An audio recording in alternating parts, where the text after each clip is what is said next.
Cumpliendo la gran comisión de nuestro Señor Jesucristo de, por tanto, ir y hacer discípulos a todas las naciones, enseñándoles que guarden todas las cosas que os he mandado. Qué bueno que estamos juntos otra vez hoy.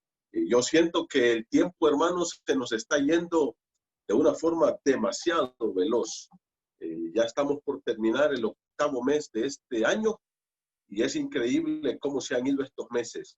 Espero que el Señor venga pronto y nos lleve para vivir con Él en la casa del Padre. Él lo prometió y estamos esperando ese momento maravilloso cuando el Señor nos llevará para estar con Él en la patria celestial. Estamos estudiando el Evangelio de Juan y hoy vamos a tener un estudio, hermanos, en lo que es la segunda parte del bosquejo que yo particularmente hice. La primera parte es el prólogo, que es la presentación del verbo de una forma muy general. El apóstol Juan en los primeros 5 versículos, Juan 1, del 1 al 5, aborda el tema que va a estar viendo a través de todo este evangelio.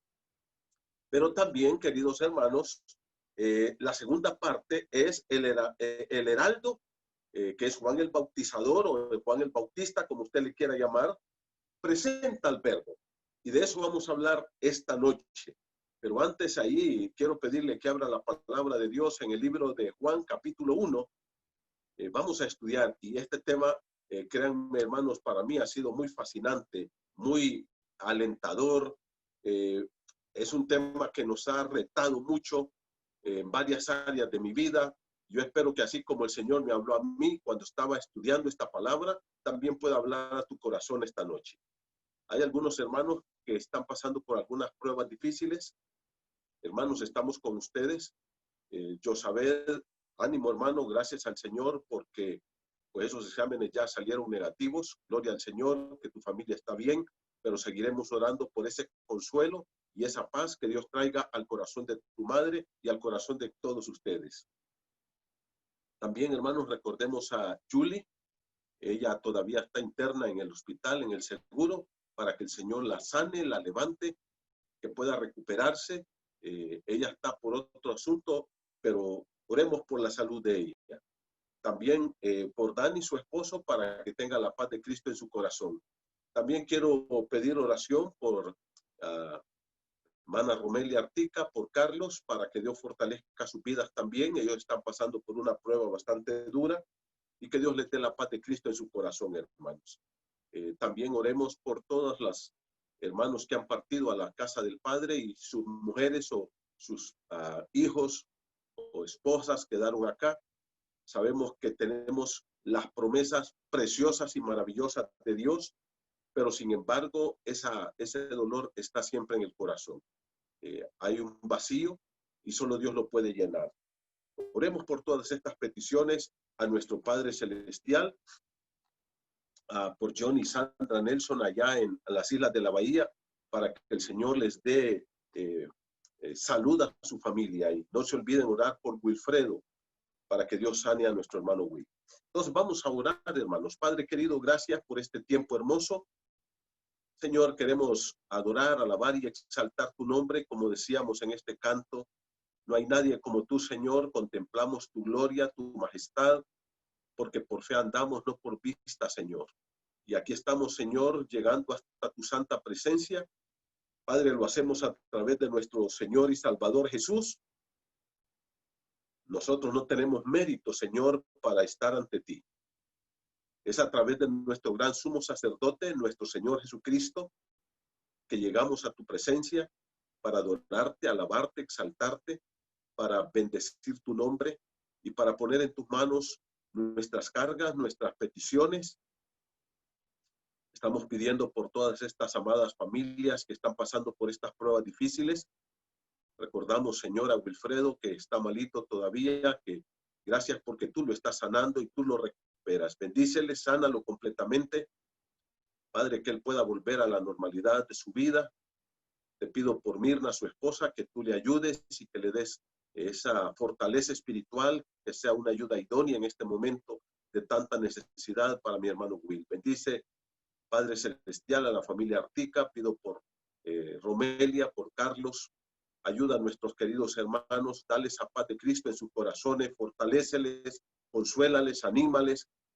Ponemos a Andrés en tus manos, Señor. Queremos que tú seas glorificado en su cuerpo. Confirma esa decisión de su entrega a Cristo, ahí donde él está, Señor. Ayúdale. Gracias por este tiempo. Padre, ponemos en tus manos a John Nelson y a Sandra allá en Islas de la Bahía. Pedimos por su familia que ha estado malita de su salud, para que tú les sanes. Padre, que tú limpies sus cuerpos de la enfermedad y que ellos puedan recuperarse completamente. Queremos recordar también, Señor, en esta hora a Julie, que está interna en el hospital. Padre, queremos pedirte que tú la sanes, la levantes de ahí. Padre, tú eres el Dios omnipotente, limpia su cuerpo de toda enfermedad y que tú le ayudes a recuperarse. Cuida, Señor, de Dani, dales paz y ayúdales a tener esa convicción y esa certeza de que tú eres nuestro Dios. Padre Celestial, en esta hora también queremos recordar, Padre nuestro, a aquellas familias que han estado de luto con dolor en su corazón porque algunos de sus seres muy queridos han partido a tu presencia. Pido que tú les consueles como has prometido en tu palabra, Señor. Les dé fortaleza, poder, ánimo y que ellos puedan pegar su alma a Cristo y que Cristo sea el que les dé la fortaleza y el poder y la gracia para levantarse en victoria. Padre, guarda y cuida la vida de cada uno de estos hermanos y hermanas. Y ahora, Padre, también queremos pedirte por este estudio de la palabra de Dios. Queremos que tú hables a nuestra mente, a nuestro corazón, y que tú seas, Señor, el que nos ilumines para poder entender tu palabra. Y que, Padre, no seamos oidores olvidadizos. Padre, que nos des el poder para practicarla, para vivirla, para aplicarla a cada área de nuestra vida, Señor. Ayúdanos a crecer, a ser cristianos maduros, fuertes, a edificarnos en tu palabra, en la roca que es Cristo, y a crecer, Señor, y a madurar en la fe. Padre, guarda y cuida de tu pueblo. Fortalece la vida espiritual de tu iglesia. Háblanos en esta noche, Señor. Háblanos al corazón. En el nombre de Jesucristo lo pedimos. Amén. Amén. Muy bien, mis hermanos, vamos a pasar al estudio de la palabra de Dios y yo quiero animarles, invitarles para que mantenga su Biblia abierta ahí en el Evangelio de Juan, en el capítulo 1. Hoy vamos a ver la segunda parte de este bosquejo que hemos elaborado y es el heraldo, que es Juan el Bautista. El heraldo presenta al verbo. En el tiempo antiguo, hermanos, ustedes se acuerdan de que no habían los medios de comunicación que tenemos hoy. Así que cuando un rey quería visitar otro reino, entonces iba un heraldo, iba adelante. Y este heraldo anunciaba que atrás de él venía el rey y hacía todos los preparativos para la llegada del rey. De esa forma, entonces, Juan el Bautista se convierte en ese heraldo que viene para anunciar la llegada del rey, que viene para anunciar la llegada del Mesías, del Hijo de Dios. Y aquí, esta sección, entonces, podemos ver el testimonio que Juan el Bautista nos da con respecto a la llegada de nuestro Señor Jesucristo. Si usted mira conmigo acá, en el libro de Juan, capítulo 1, dice el versículo número 7. Mire conmigo. Bueno, voy a leer el verso 6 primero. Dice, hubo un hombre enviado de Dios, el cual se llamaba Juan. Este vino por testimonio para que diese testimonio de la luz. Comienza el apóstol Juan introduciendo este Juan del que habla aquí. Lógicamente es Juan el Bautista. Y dice que vino por testimonio para que diese testimonio. Mira el versículo 19, dice, Juan 1:19. Este es el testimonio de Juan. Versículo 29. Juan mira a Jesús que viene hacia él y dice, el siguiente día vio Juan a Jesús que venía a él y dijo, he aquí el Cordero de Dios que quita el pecado del mundo. Este es aquel de quien yo dije. Juan sigue dando testimonio de Jesús. Verso número 32, mírenlo conmigo. También dio Juan testimonio. Versículo 34 dice, yo le vi y he dado testimonio de que este es el Hijo de Dios. Versículo número 35. El siguiente día otra vez estaba Juan y dos de sus discípulos, y mirando a Jesús que andaba por ahí, dijo, he aquí el Cordero de Dios. O sea, en todo este capítulo vamos a ver nosotros cómo Juan el Bautista una y otra y otra y otra vez está dando testimonio de nuestro Señor Jesucristo. En el libro de Marcos, no lo vamos a leer, solo lo menciono como una referencia, capítulo 1, versículos del 1 al 3, Marcos dice que Juan era el mensajero de Jesús, el mensajero que venía delante de Jesús para anunciar como un heraldo la llegada del Mesías.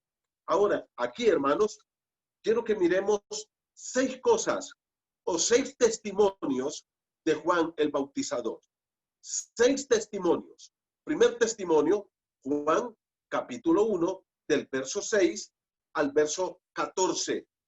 El heraldo del verbo es presentado por Juan el apóstol. Ahora, me gusta mucho esto, porque Juan el apóstol, no confundamos porque hay muchos Juan, pero Juan el apóstol, que anduvo con Jesús por 3 años, presenta a Juan el heraldo, a Juan el Bautista.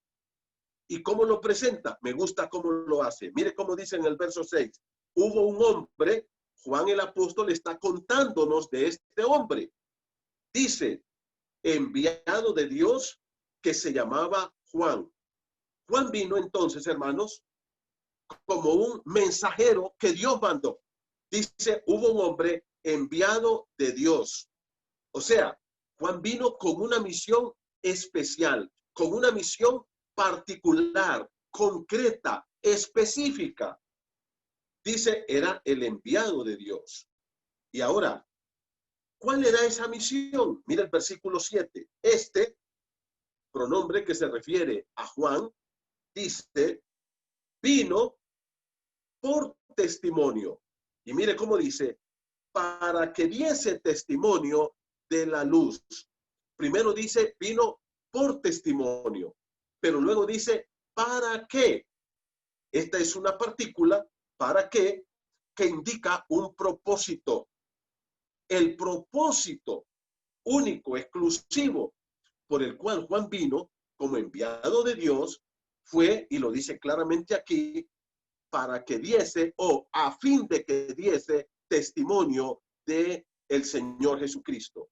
La palabra testimonio aquí en el original es muy importante. Es la palabra martureo, el verbo martureo, que se traduce al español como testificar, pero es la misma palabra de donde viene la raíz mártir, martureo, mártir. Si ustedes se dan cuenta, mis hermanos, incluso Juan el Bautista terminó como mártir. Los apóstoles en el libro de Hechos dicen que eran testigos de Cristo y Cristo les dijo, me seréis testigos en Hechos 1:8. Otra vez usa la palabra martureo o el verbo martureo, que quiere decir, ustedes van a ser mis mártires.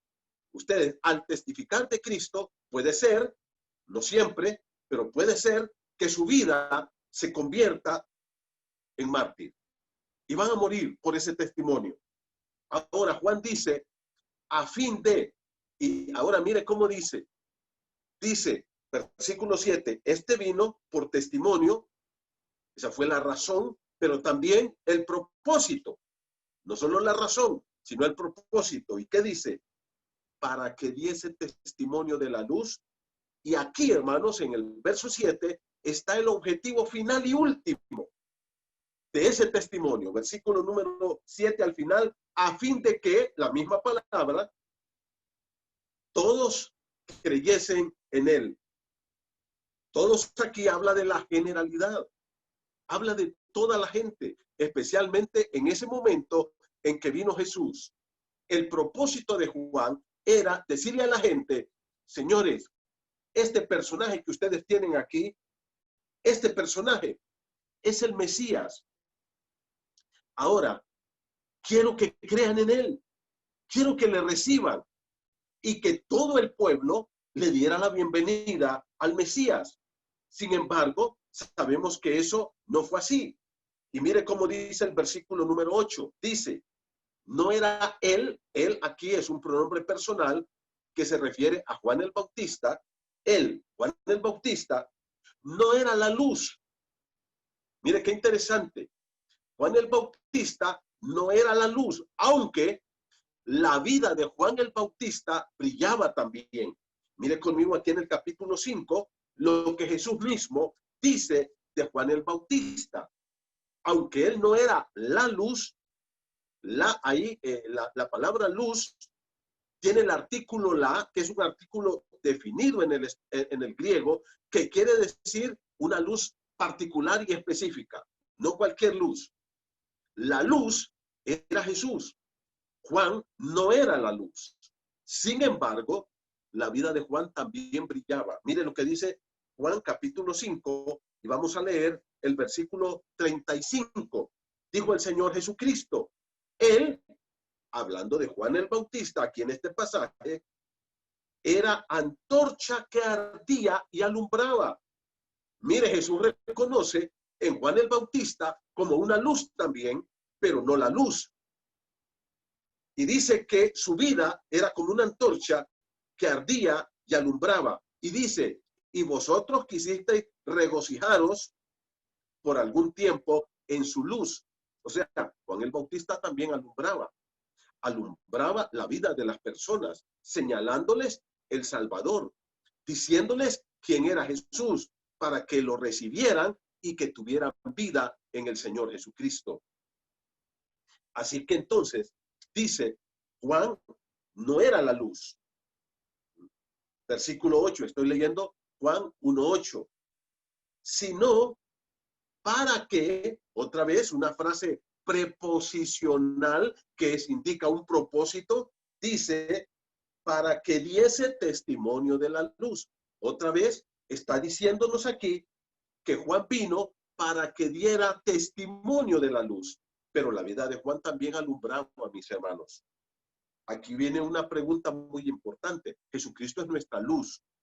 Pero la pregunta es, ¿ahora nosotros también estamos alumbrando la vida de otras personas? Cristo dijo, vosotros sois la luz del mundo.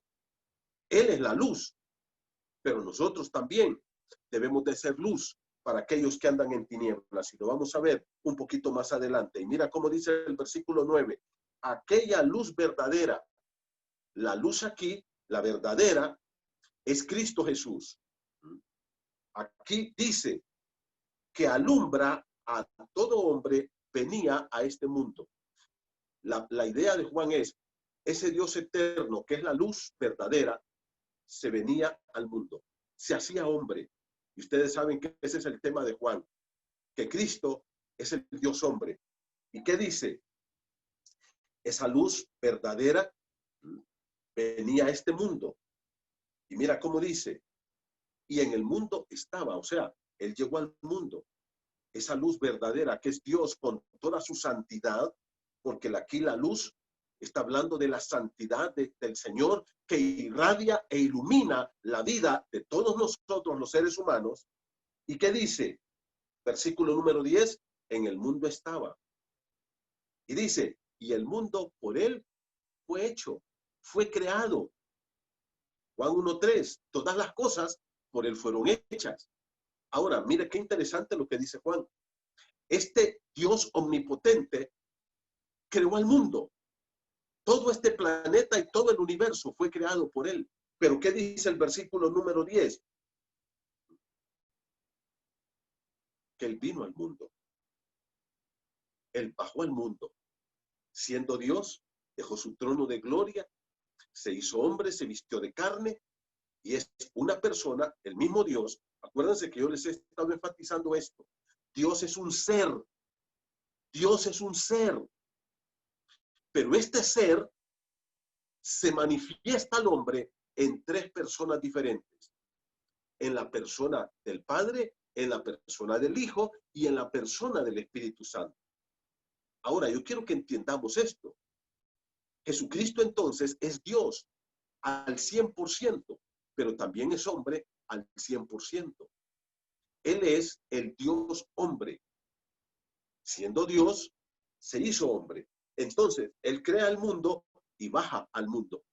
Pero mire cómo dice, versículo número 10, pero el mundo no le conoció. Ahora Juan usa, voy a atreverme a decir esto, hermanos, cambia el uso de la palabra mundo. Los primeros dos mundos que están aquí, bueno, voy a decir los primeros tres mundos. Versículo 9, venía a este mundo, está hablando de este globo terráqueo donde vive el ser humano. Luego dice, en el mundo estaba, aquí en este mundo, Cristo bajó, puso sus pies aquí, caminó sobre este mundo. Y el mundo por él fue hecho. Esta tierra, Cristo la hizo. Y él hizo esta tierra y luego bajó como hombre. Pero luego dice, pero el mundo no le conoció. Ahora esta última frase, el mundo no le conoció, ahora está hablando del ser humano. Aquí, entonces, hermanos, está hablando de las personas que habitaban la tierra, especialmente de Palestina, en el tiempo cuando Jesús vino. Esa gente no supo quién era Jesús, no le conoció. Todo el mundo, las personas que habitaban este planeta, tampoco le han conocido. Muy pocas personas no le quieren conocer. Esto habla, hermanos, no solamente de que él era la luz, pero también habla de la ceguera espiritual que hay en el ser humano. A través de esa ceguera que nosotros tenemos, estamos muertos espiritualmente. Un muerto no mira, es ciego completamente. Entonces, ¿qué ocurre? El hombre no puede ver la luz. Usted a un ciego, a una persona ciega, le puede poner un reflector de 5,000 watts que alumbre todo Tegucigalpa, pero él no lo va a ver. Y dice, ese mundo ciego, en tinieblas, esa gente no pudo conocer a Jesús. Y por eso entonces dice en el verso 11, a lo suyo vino. ¿Okay? Lo suyo puede referirse aquí a su obra, a morir. Pero los suyos, ¿quiénes son los suyos aquí? Los hebreos, toda la gente que estuvo con él, toda la gente que caminó con él, que estuvo a su alrededor, no le recibieron. Aquí los suyos no le recibieron. Y esto es triste, ¿sabe por qué, mi hermano? Porque Jesús es el Mesías, es el Rey de Israel. Y los judíos estuvieron esperando a su Mesías Salvador por siglos y siglos. Estuvieron esperando al Mesías por miles de años. Y cuando el Mesías llega y les dice, señores, aquí estoy, ¿qué dice? No le conocieron, no le recibieron, no le conocieron ni le recibieron. ¿Y qué pasó?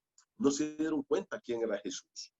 El Señor Jesucristo, en el libro de Lucas, capítulo 19, quiero invitarle que vaya conmigo a Lucas 19, busque la palabra del Señor ahí, Lucas 19.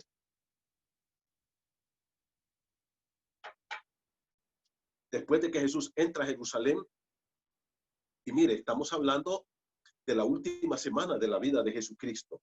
Y mire cómo dice el versículo número 44. Dice, y te derribarán a tierra. Jesús está hablando de Jerusalén, de toda la ciudad. ¿Okay?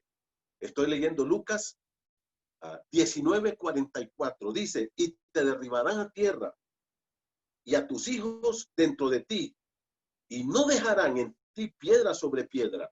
Está hablando del juicio que vendría sobre Jerusalén. Y eso ocurrió en el año 70 después de Cristo.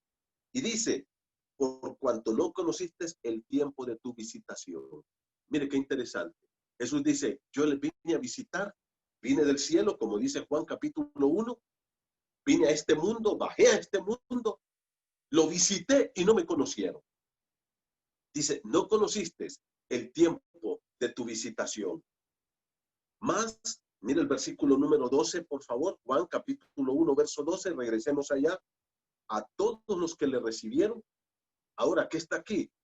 Este más, hermanos, conjunción adversativa, está hablando de aquellos que le rechazan que no le conocieron, que no le recibieron, con el otro pequeño grupo, muy pequeñito, que sí le recibió.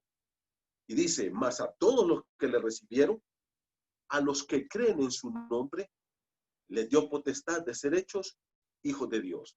Si usted mira aquí, hay dos palabras que vamos a decir, aunque no son iguales, son sinónimos espiritualmente hablando. ¿Cuáles son estas dos palabras? Dice, a los que le recibieron, a los que creen. Son los mismos. En otras palabras, creer en Cristo es recibirle como Salvador. En el nombre de Cristo es en la persona de Cristo. Cuando dice aquí, a todos los que le recibieron, a los que creen en su nombre, la idea aquí es que las personas reciben a Cristo y creen en Él. En otras palabras, confiesan que Jesús es el único Salvador de sus vidas, su persona y su obra. La persona y la obra de Cristo, lo que Él es como Dios hombre y lo que Él hizo, morir en la cruz, es nuestra única esperanza de salvación. Y por eso, creer en Cristo es recibirle, hermano. Y mire cómo dice, versículo número 12, les dio potestad. La palabra potestad aquí quiere decir autoridad, poder, privilegio. ¿De qué?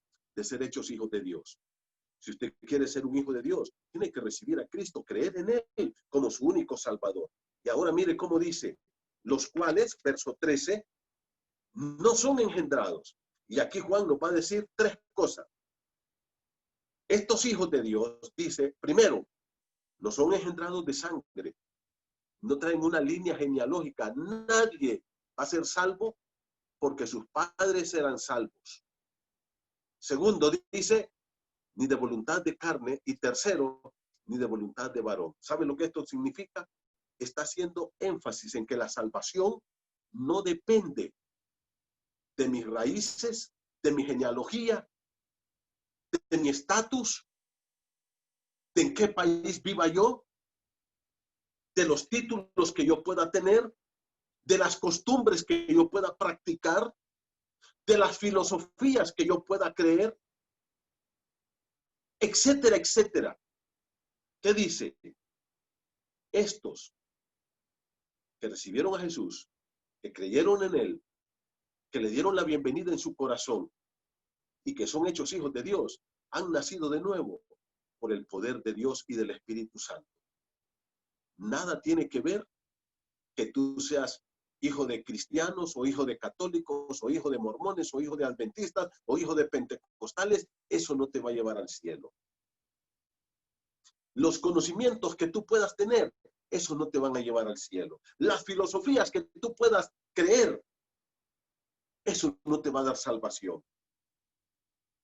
Versículo número 13 dice, son nacidos de Dios.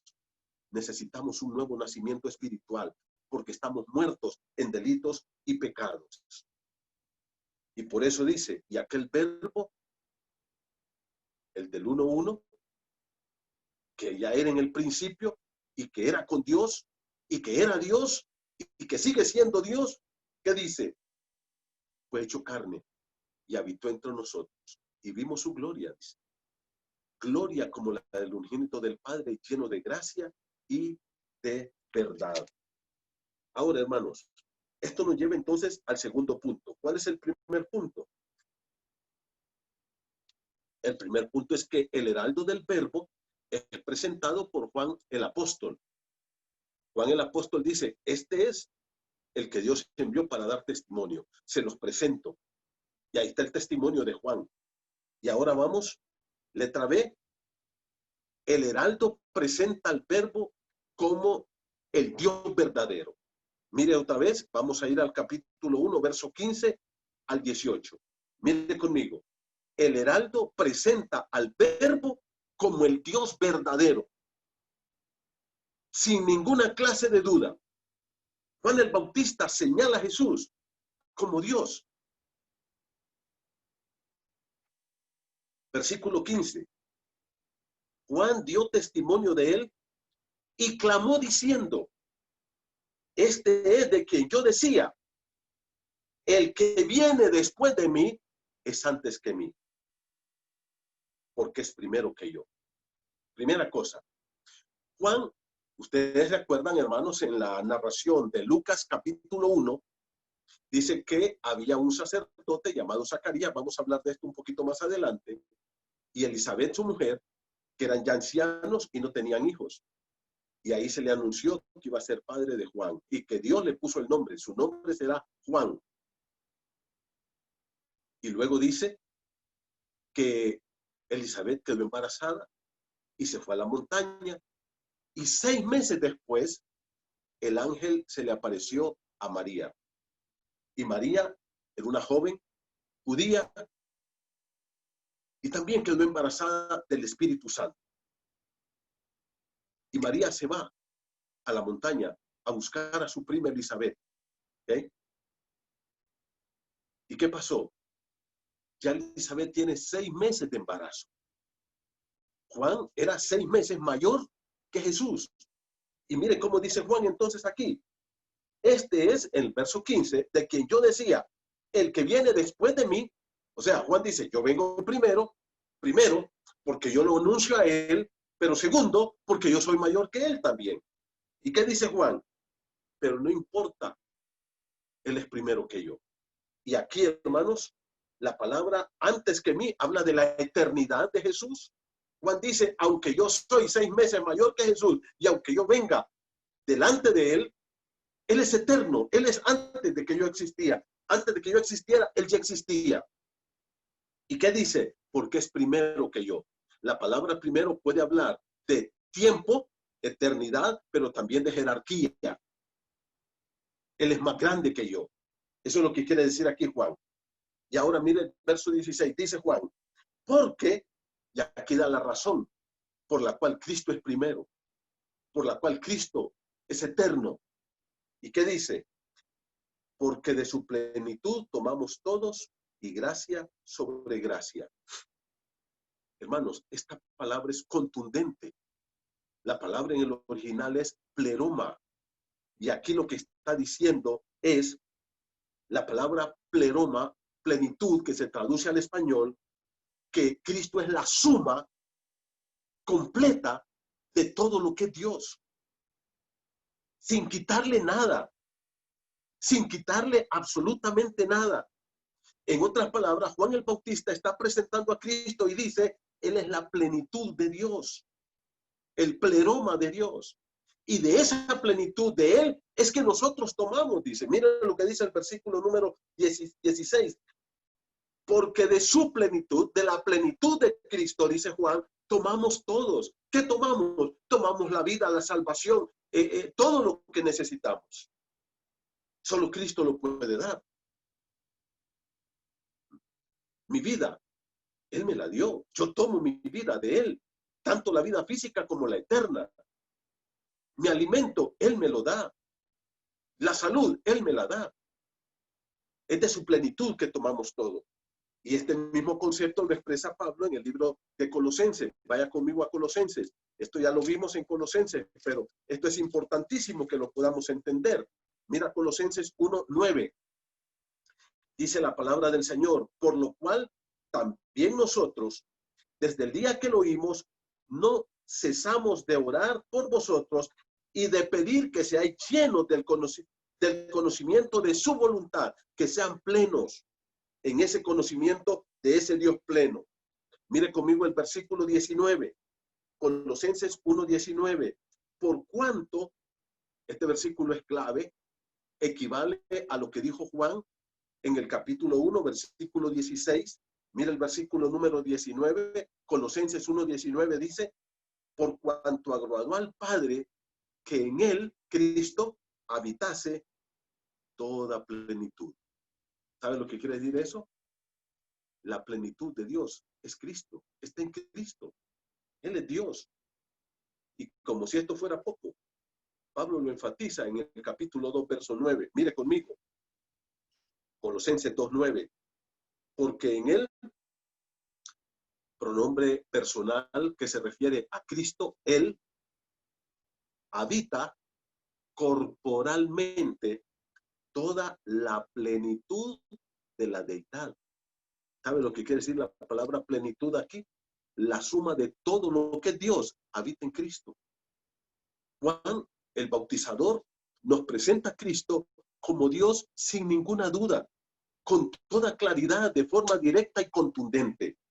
Regrese conmigo a Juan capítulo 1. Dice, de su plenitud tomamos todos y gracia sobre gracia. ¿Sabe lo que esto quiere decir? Que solo por la gracia de Dios, Dios nos bendice y nos da todo lo que somos y tenemos. Como dice Pablo en el libro de Hechos 17.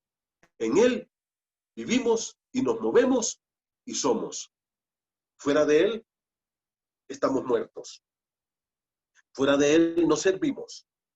Y entonces, ¿qué dice? Miren el verso 17, regresemos a Juan 1:17, dice, pues la ley por medio de Moisés fue dada, pero la gracia y la verdad vinieron por medio de nuestro Señor Jesucristo. Ahora, ¿qué dice? La ley fue traída por medio de Moisés. Habla ya del libro de Éxodo, especialmente del capítulo 19 en adelante, donde está toda la ley. Pero dice, pero ¿saben una cosa? La gracia. ¿Sabe lo que es la gracia, hermano? Es ese favor de Dios que no merecemos. Capítulo 1, verso 14. Aquel verbo fue hecho carne y habitó entre nosotros y vimos su gloria, dijo Juan. Gloria como la del unigénito del Padre, lleno de gracia y de verdad. Cristo vino lleno de gracia, lleno de ese favor de Dios que no merecemos. Y su gracia es sobre gracia, como Pablo lo dice en el libro de Romanos. Cuando abundó el pecado, sobreabundó la gracia. Eso es gracia sobre gracia. Cuando abundó el pecado, ¿qué sobreabundó? Sobreabundó la gracia. Y eso, hermano, Pablo lo aclara. Romanos capítulo 6, verso 1. No es para que sigamos pecando, porque la gracia, dice Pablo, puede haber algún sinvergüenza de estos que esté pensando, entonces hay que pecar mucho para que haya más gracia. De ninguna manera. Ni tan siquiera se les ocurra pensar de esa forma, dice Pablo. Y aquí viene otro propósito de la venida de Jesús que nos presenta Juan el Bautizador. Versículo número 18. A Dios nadie le vio jamás. No hay un ser humano que haya podido ver a Dios, porque Dios es un ser infinito, un espíritu infinito. Juan 4:34, cuando Jesús habla con la mujer samaritana, ¿qué le dijo? Dios es espíritu, y los que adoran en espíritu y en verdad es necesario que adoren.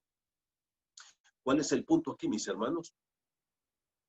A Dios nadie le puede ver, nunca, ni en la eternidad lo vamos a poder ver. Es a través de Cristo que se revela al Padre. El unigénito Hijo que está en el seno del Padre le ha dado a conocer. Por eso más adelante vamos a ver nosotros en Juan 14, que cuando Felipe le dice, Señor, muéstranos al Padre y nos basta. Y Jesús le dice, Felipe, hace tiempo que estoy con ustedes y no me has podido conocer. El que me ha visto a mí, ha visto al Padre, porque yo y el Padre uno somos. Entonces, queridos hermanos, el testimonio de Juan el Bautista aquí es contundente. El heraldo presenta al Verbo como el verdadero Dios. Pero esto nos lleva a un tercer punto, a la letra C de este bosquejo que estamos desarrollando. El heraldo presenta al Verbo ante los líderes de la nación. Vaya conmigo rápidamente los versículos del 19 al 28. La tercera parte del testimonio del heraldo de Juan el Bautizador. Ahora mire cómo dice, voy a leer para ustedes. ¿A qué punto entramos? Al punto número 3 de este bosquejo que estamos desarrollando. ¿Okay? Estamos en el segundo punto mayor. A veces esto nos confunde un poquito. ¿Cuál es el segundo punto mayor, hermanos, que estamos estudiando? El heraldo presenta al Verbo. Eso es desde el verso 6, Juan 1:6, hasta el 51. La primera parte que vimos de esta presentación es que Juan el Bautizador o el heraldo es presentado por Juan el Apóstol. La segunda parte es el heraldo presenta al Verbo como Dios, como el Dios verdadero. La tercera parte es el heraldo presenta al Verbo ante los líderes de la nación. ¿Qué pasa, hermanos? Mira el versículo número 19 dice, este es el testimonio de Juan cuando los judíos, esto no es toda la nación. Los judíos aquí, mi hermano, son los líderes que están en Jerusalén. el Sanedrín. A eso se refiere aquí la palabra los judíos. ¿Quién era el presidente del Sanedrín? Pues Caifás. Pues dice que se alternaba. No sabemos si este año era Anás o Caifás. Pero Caifás era uno de los principales ayer, era el presidente de toda la nación judía. Cuando los judíos enviaron a Jerusalén sacerdotes y levitas para que le preguntasen, ¿tú quién eres? ¿Tú quién eres? Allá están en Jerusalén conmocionados por todo lo que está pasando con Juan el Bautista, porque Juan el Bautista ha empezado un ministerio muy fuerte y ahora dicen, bueno, ¿y quién es este? Ah, bueno, mandemos a preguntarle. Y le hacen 3 preguntas acá. Primera pregunta. Primero, ¿quién eres tú? Luego le preguntan, miren ustedes, ¿eres tú el Cristo? Y él dice, no, yo no soy el Cristo. Primera cosa. Segunda cosa, versículo número 21. ¿Eres tú Elías? Y él dijo, no, yo no soy Elías. Tercera pregunta, ¿eres tú el profeta? Y él dijo, no, yo no soy el profeta. Le preguntan, ¿eres el Cristo? Dijo, no. Segundo, ¿eres Elías? Tampoco. Tercero, ¿eres el profeta? No, yo no soy. Ahora, ¿por qué le preguntan a Juan si él es el Cristo, si es Elías o es el profeta? Bueno, porque estaba profetizado en el Antiguo Testamento que estos 3 personajes vendrían. Por ejemplo, en el libro de Malaquías 4, ya lo vimos eso, dice que antes que venga el día de Jehová, que venga el Mesías, vamos a decir ahí, va a venir Elías. Entonces ellos dicen, bueno, este puede ser Elías, que está anunciando al Mesías. Dice Juan, no, yo no soy Elías, yo soy Juan. ¿Eres el profeta?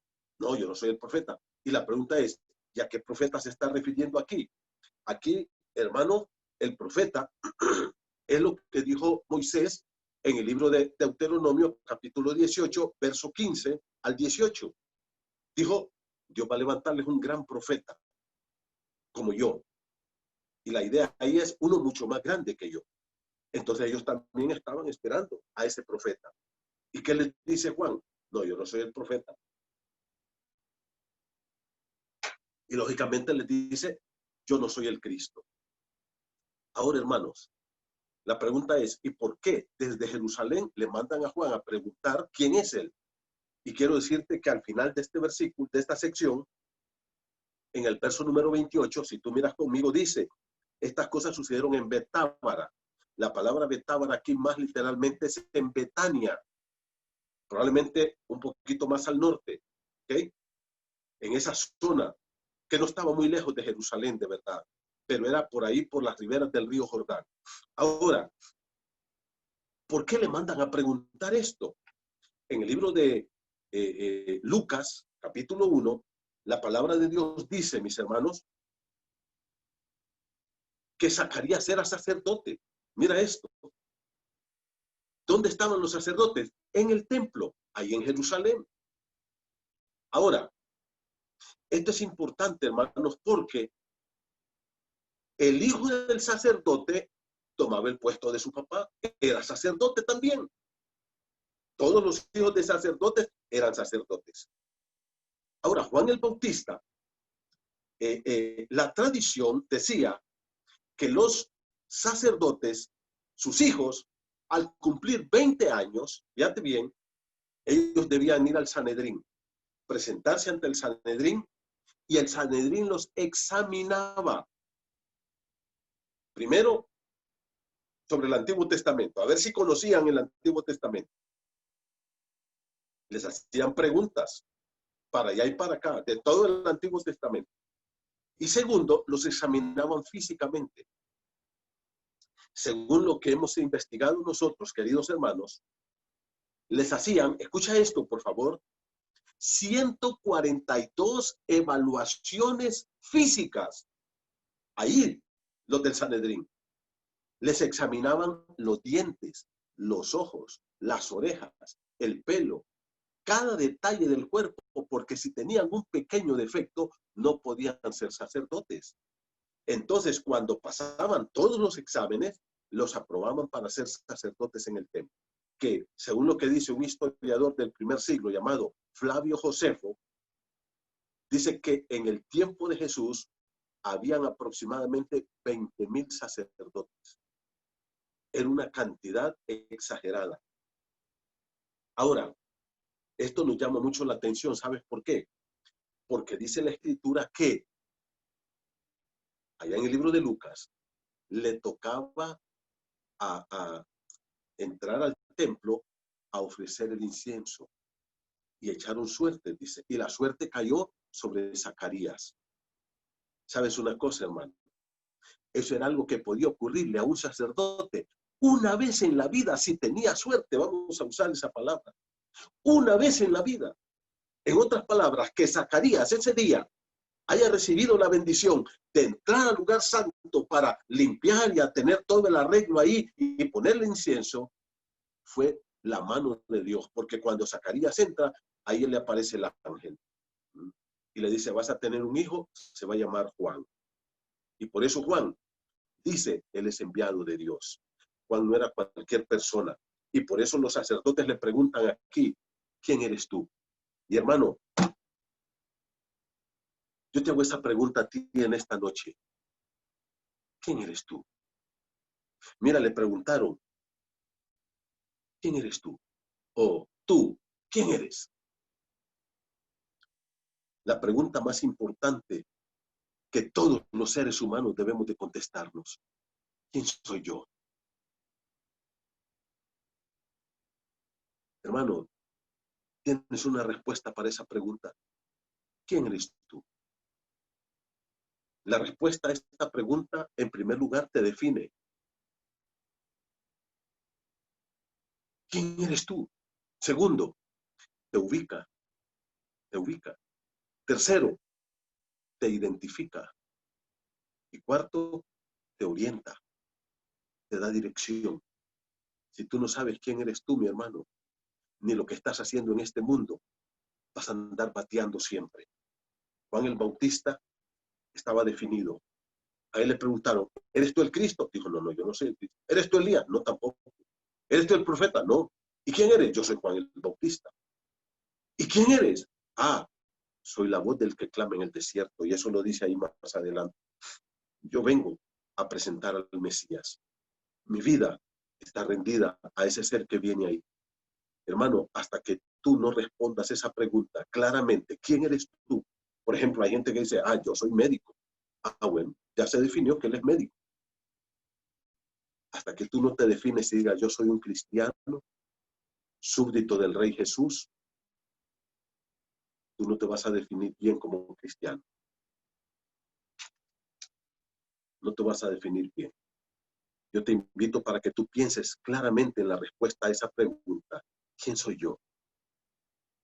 Si soy un hijo de Dios, soy un hombre nacido de nuevo, soy un hombre que es un santo, como lo dice la Escritura, soy un hombre que ha puesto a Cristo como el rey de su vida.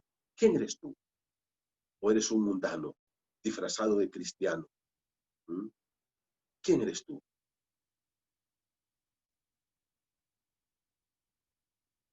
Hubo un hombre enviado de Dios que se llamaba Juan. Juan sabía quién era él. Juan sabía además cuál era la misión de él aquí en esta tierra. Porque el que yo sepa quién soy yo, me define y me ubica. ¿Cuál es mi misión aquí en esta tierra? Para algunos su misión es hacer dinero.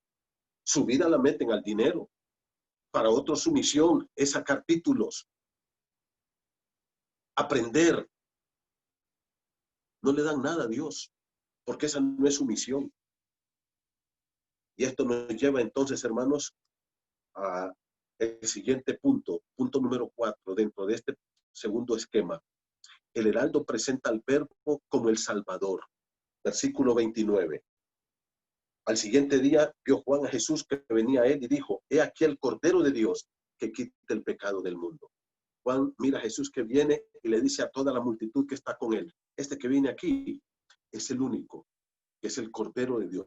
El Cordero, el único Cordero, quiere decir eso. Y solo él puede quitar el pecado del mundo. Y el mundo aquí, mi hermano, es las personas. Somos nosotros. Porque el pecado no está allá afuera en la sociedad, el pecado está en el corazón de nosotros. Y Juan dice, este es aquel que yo dije, que él es mucho más grande que yo. Y mire el versículo 31, yo no le conocía.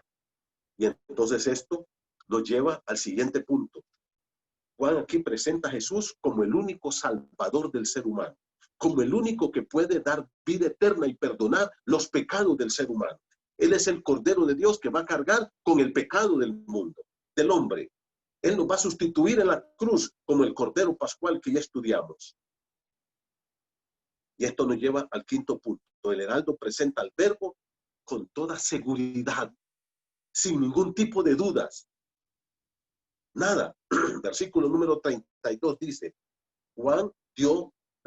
también dio Juan testimonio diciendo, vi al Espíritu que descendía del cielo como paloma y permaneció sobre él. Y yo no le conocía. Ahora, una pregunta. ¿Juan no conocía a Jesús? Claro que lo conocía. Eran primos. Eran primos. Mire cómo dice. Pero el que me envió a bautizar con agua, Dios mismo, aquel me dijo, sobre quien vea descender el Espíritu y que permanece sobre él, ese es el que bautiza con el Espíritu Santo. Y yo le vi, dice Juan, no tengo ninguna duda, lo presento con toda seguridad, él es el Mesías. Él es el Mesías. Juan dice, mira, por 30 años yo sabía quién era Jesús, pero yo no sabía que él era el Mesías. Eso no lo sabía. Y de repente viene Jesús, dice Juan, y yo lo bautizo y el Espíritu Santo desciende sobre él en forma de paloma y se para sobre Jesús. Y yo quedo, dice Juan, estupefacto. ¡Ay! Dice, mi primo es el Mesías. O como dice mi hermano Douglas, el hijo de la tía María es el Mesías. Hermanos, Juan dice, él es. No tengan duda. Y por último, para concluir, el heraldo presenta el Verbo entonces ahora a sus discípulos.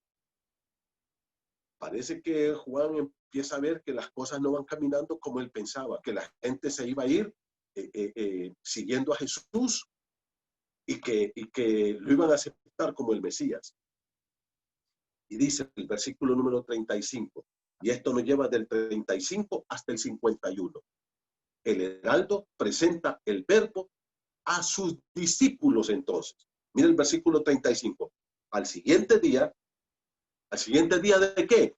De que Jesús vino y Juan dijo, he aquí el Cordero de Dios que quita el pecado del mundo.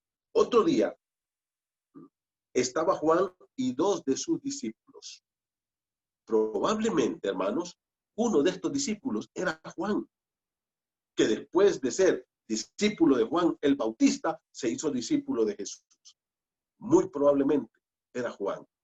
Uno de ellos, de estos dos, era Andrés, que después fue discípulo de Jesús. Jesús lo llama en el libro de Marcos 1, del 16 al 20, dice que miró a Andrés y le dijo, sígueme. ¿Okay? Versículo número 36. Y mirando a Jesús que andaba por ahí, dijo, he aquí el Cordero de Dios. Y dice, y le oyeron hablar los 2 discípulos y siguieron a Jesús. Y a partir de ese momento dejan a Juan. Y dice que casi todos los discípulos que Juan tenía, después se convirtieron en discípulos de Jesús. Ahora, me gusta mucho esto, ¿sabes por qué, hermano? Porque Juan ya sabe quién es Jesús. Ya sabe que Jesús es el Mesías. Pero te voy a decir una cosa. Juan le dice a sus discípulos que han estado con él, miren muchachos, les voy a presentar al único que puede perdonar sus pecados. Dice el Cordero de Dios. Ese es el único que va a morir por ustedes en la cruz. Él le va a salvar. Y dice, y dejan a Juan y se van con Jesús. Más abajo dice en el versículo número 39, que era como la hora 10ª, para ser más exactos, las 4 de la tarde. Y ya se quedaron con Jesús. Le dijeron, maestro, ¿dónde vives? Y les dice el Señor, vengan a ver. Y los lleva y ya se quedan con él.